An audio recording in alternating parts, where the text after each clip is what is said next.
인공지능 시대의 의사의 미래는 과연 어떻게 될까요? 아마 많은 분들이 궁금해 하실 거예요. 어쩌면 좀 걱정도 되실 거고요. 오늘 이 시간에는 막연한 예측이 아니라 구체적인 데이터를 가지고 2026년부터 2035년까지 의사의 역할이 어떻게 진화하는지 그 지도를 한번 명확하게 그려보려고 합니다. 자, 바로 이 질문에서 한번 시작해 볼까요? 인공지능이 진단과 예측을 상당 부분 대신하게 될 시대. 과연 의사는 어떤 존재가 되어야 할까요? 이 정말 흥미로운 질문에 대한 답을 찾아가는 여정. 이게 바로 오늘 우리가 함께 떠나볼 이야기입니다. 근데 시작하기 전에 제가 핵심 결론부터 딱 말씀드릴게요. 우리가 도구를 다루는 방식만 바뀔 뿐이지 의사의 본질은 절대 변하지 않습니다. 기술은 의사를 대체하는 게 아니에요. 오히려 의사가 가장 본질적인 역할을 집중하도록 돕는 아주 강력한 증폭기가 될 겁니다. 자, 그럼 가까운 미래로 한번 들어가 볼까요? 불과 몇 년 안 남았죠? 2026년입니다. 이때 의사의 역할은 바로 검증하는 조종사가 됩니다. AI가 쏟아내는 데이터를 그냥 믿는 게 아니라 마치 최종 이륙 허가를 내리는 파일럿처럼 그게 타당한지 검증하고 딱 책임지는 역할인 거죠. 우리가 가장 먼저 피부로 느끼게 될 변화는 아마 이런 복잡한 계산에서의 해방일 거예요.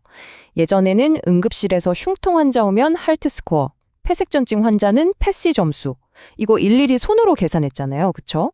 하지만 이제 AI가 EMR 데이터를 실시간으로 싹 분석해서 점수를 자동으로 화면에 띄워줍니다. 이게 바로 새로운 임상 워크플로우가 되는 겁니다. 1단계, AI가 위험 점수를 계산해주면요. 2단계에서 의사는 이 결과가 환자의 실제 임상적인 맥락에 잘 맞는지, 혹시 데이터 오류는 없는지 검증합니다. 그리고 마지막 3단계에서 최종 결정을 내리는 거죠. 그러니까 의사의 머릿속 부담이 단순 계산에서 훨씬 더 고차원적인 판단으로 옮겨가는 겁니다. 실제 사례를 보면 이게 훨씬 더 와닿으실 텐데요. 중환자실 환자의 젖산 수치가 14.0. 와, 굉장히 높은 수치죠.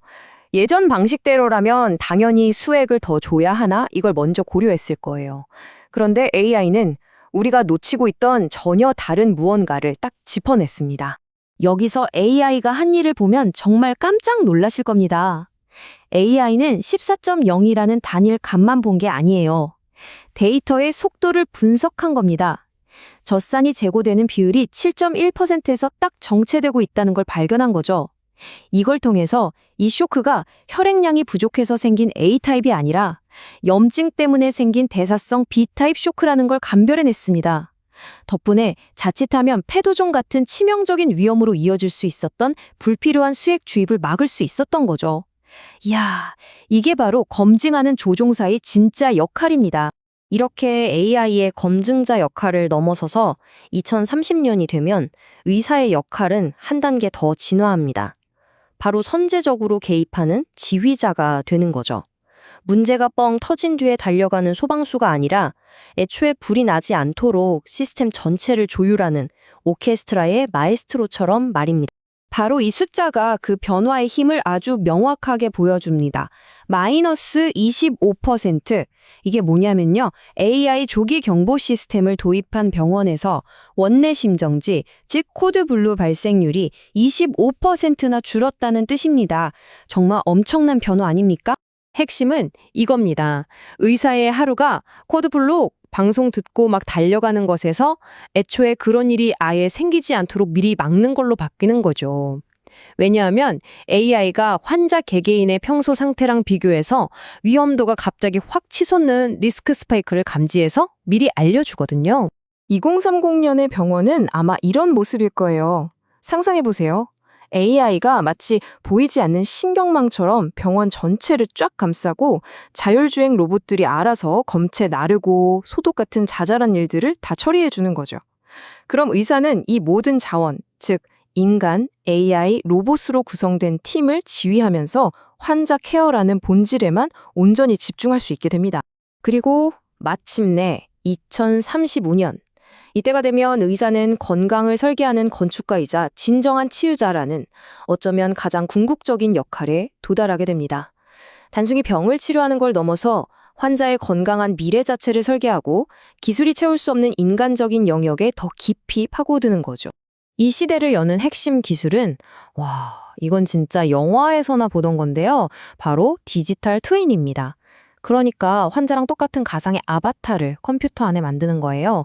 그리고 실제 환자한테 치료를 하기 전에 거기로 온갖 시뮬레이션을 다 돌려보는 거죠. 어떤 항암제가 가장 효과적일지, 부작용은 어떨지 미리 예측해서 가장 최적의 경로를 설계하는 겁니다. 자, 지금까지의 여정을 한번 정리해 볼까요? 2026년에 검증자는 AI의 계산이 맞는지 확인하는 데 집중했고요. 2030년에 지휘자는 환자가 나빠지기 전에 알람을 받고 미리 움직였죠. 그리고 2035년에 설계자는 아예 가상 공간에서 환자의 미래를 먼저 시뮬레이션해서 가장 안전하고 확실한 길을 찾아냅니다. 하지만 여기서 아주 중요한 질문이 하나 나옵니다. 한 임상 연구에서 이런 지적이 있었어요. AI 시스템은 훌륭하다. 하지만 그 결과 가족들이 소외된다. 기술이 모든 걸 다 해결해 줄 것만 같았는데 우리가 결정적인 한 가지를 놓치고 있었던 겁니다. 이게 바로 미래의사에게 주어진 가장 중요한 역할입니다. AI가 차가운 데이터를 던져줄 때 의사는 그 데이터에 의미와 온기를 불어넣는 거죠. 생존 확률 15%라는 숫자를 환자와 가족의 삶의 맥락 속에서 해석하고 공감하며 함께 다음 단계를 결정하는 것. 이건 기계는 절대 할 수 없는 오직 인간만이 할 수 있는 영역인 거죠. 자, 결론입니다.